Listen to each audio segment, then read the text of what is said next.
दोस्तों, एक व्यक्ति धन की कामना से ठाकुर जी की सेवा करता था। उसका धन बढ़ने की बजाय नष्ट होता गया। एक दिन उसकी भेंट किसी साहूकार से हुई। जब दोनों में वार्तालाप हुआ तो साहूकार बोला, आप गलत मूर्ति का पूजन कर रहे हैं। ठाकुर जी तो केवल अपने चरणों की भक्ति देते हैं या फिर जन्म मरण के बंधन से सदा सदा के लिए मुक्ति दिलवा देते हैं।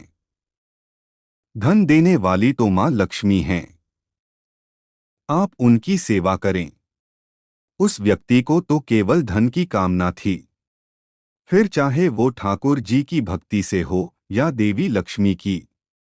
उसने घर आकर ठाकुर जी की मूर्ति को उठाकर सिंहासन के किनारे कुछ दूरी पर रखी और सिंहासन पर मुरली मनोहर की जगह देवी को सम्मान के साथ पधराकर पूजा करने लगा।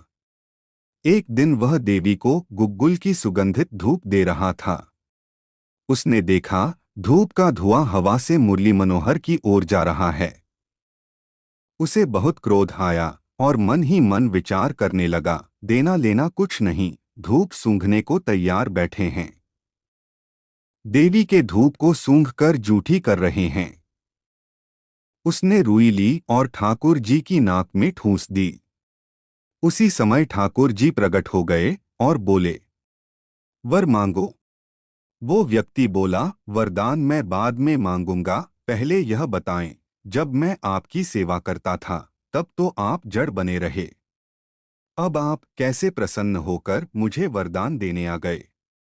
ठाकुर जी बोले, पहले तुम मुझे पत्थर की मूर्ति समझते थे तो मैं भी जड़ बना रहा, परंतु अब तुमने मुझे साक्षात भगवान समझा। तुम्हें विश्वास हो गया कि मैं धूप सूंघ रहा हूँ, तो मैं भी सच में तुम्हारे सामने आ गया।